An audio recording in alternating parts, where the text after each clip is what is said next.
Hello friends, আমি Johnny. Welcome back to our channel cooking with John and Johnny. আজকে আমরা করে দেখাবো দই কাতলা। চলুন শুরু করা যাক।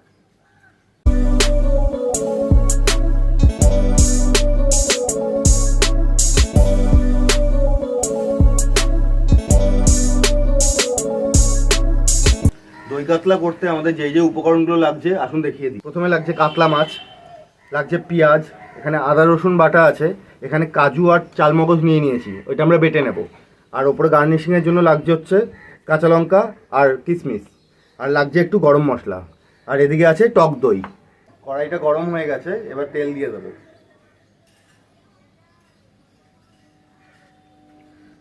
নুন মাখানো মাছগুলো আমরা ভেজে নেব। আমরা এই রান্নার মধ্যে কোনোভাবেই হলুদের ব্যবহার করছি না, আপনারা চাইলে সামান্য একটু হলুদ দিতে পারেন।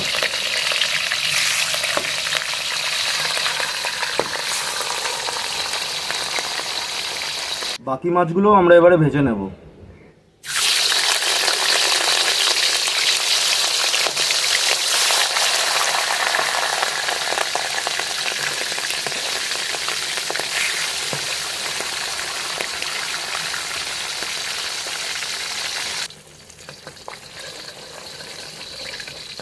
মাছগুলো এক সাইড ভাজা হয়ে গেছে, আর এক সাইডটা ভেজে নেব।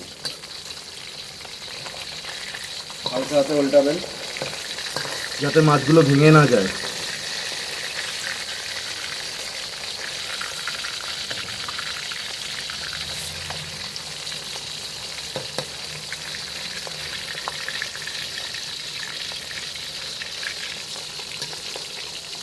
সুন্দর করে একটু হালকা করে ভেজে নিতে হবে মাছগুলোকে। ভিউয়ার্স, আমাদের সবকটা মাছই ভাজা হয়ে গেছে দুটো ব্যাচে। এবারে আমরা মাছগুলোকে তুলে নিচ্ছি।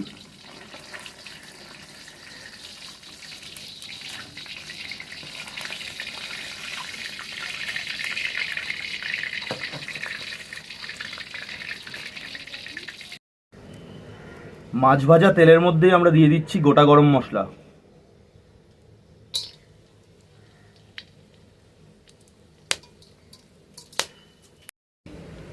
গরম মশলা ভাজার অসাধারণ সুন্দর একটা গন্ধ বেরিয়েছে। এবার আমরা দিয়ে দিচ্ছি বেটে রাখা পেঁয়াজ।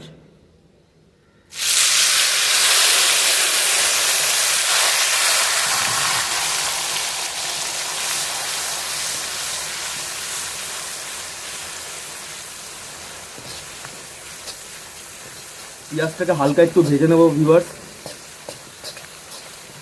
পেঁয়াজ আর কাঁচা লঙ্কা বাটাটা ভালোভাবে লাল লাল হয়ে ভাজা হয়ে গেছে। এবার দিয়ে দেবো আগের থেকে বেটে রাখা 3 টেবিল চামচ কাজু আর চালমগজ বাটা।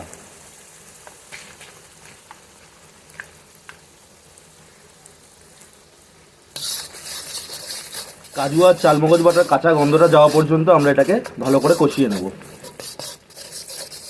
সামান্য একটু মিক্সির বাটি ধোয়া জল দিয়ে দেবো যাতে নিচে লেগে না যায়। মিক্সির বাটি ধোয়া জলটা আমরা দিয়ে দিচ্ছি।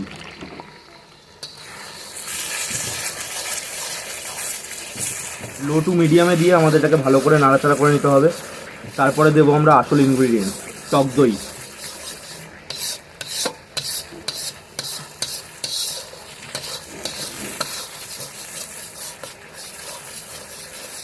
কাজু আর চালমগজ বাটার কাঁচা গন্ধটা চলে গেছে। এবার আমরা আগের থেকে ফেটিয়ে রাখা 4 টেবিল চামচ মতো টক দই দিয়ে দেবো।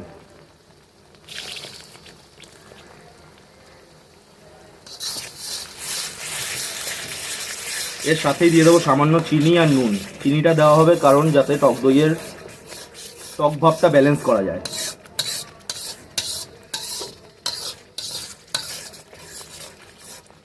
এটা টক দইটা দেওয়ার পর লো ফ্লেমেই আমাদের নাড়াচাড়া করতে হবে, টক দইটা কেটে যাওয়ার সম্ভাবনা থাকে। আগের থেকে বেটে রাখা আদা রসুনটা আমরা দিয়ে দিচ্ছি। এটা দিয়ে ভালো করে কষিয়ে নেব।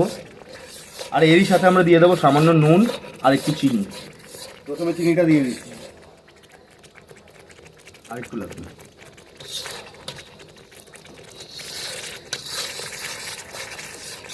দিয়ে দিচ্ছি নুন। মশলার থেকে তেল ছাড়া পর্যন্ত আমাদের কষিয়ে নিতে হবে। সুন্দর একটা গন্ধ বেরিয়েছে কাজু চালমগজ বাটার।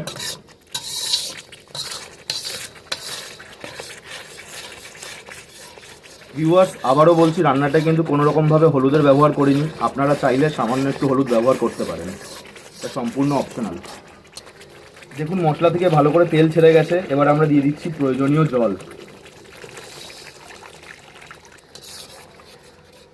গ্রেভিটা ভালো করে ফুটে উঠলে এরপরে আমরা দিয়ে দেবো আগের থেকে ভেজে রাখা মাছগুলি।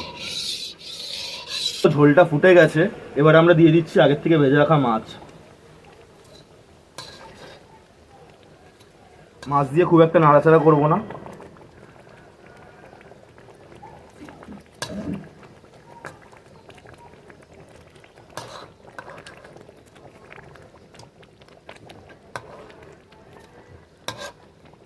আর এর সাথেই আমরা দিয়ে দেবো কিশমিশ।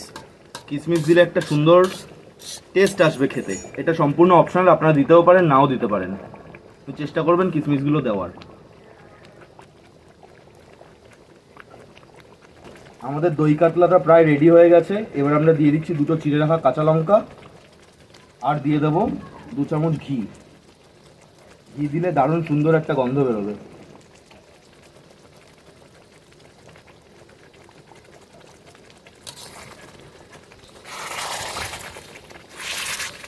আমাদের দই কাতলাটা একদম রেডি। আমরা আপনাদের এবারে সার্ভ করে দেখাবো।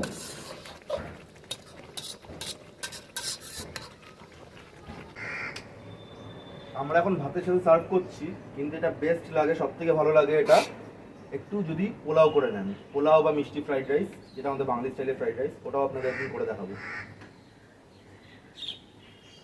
বন্ধুরা, আমি এখন খেয়ে দেখবো কিরকম হয়েছে। প্রথমে গ্রেভিটা দিয়ে ভাতটা খাচ্ছি, অসম্ভব ভালো হয়েছে। দাঁড়ান মাছটা খেয়ে দেখছি।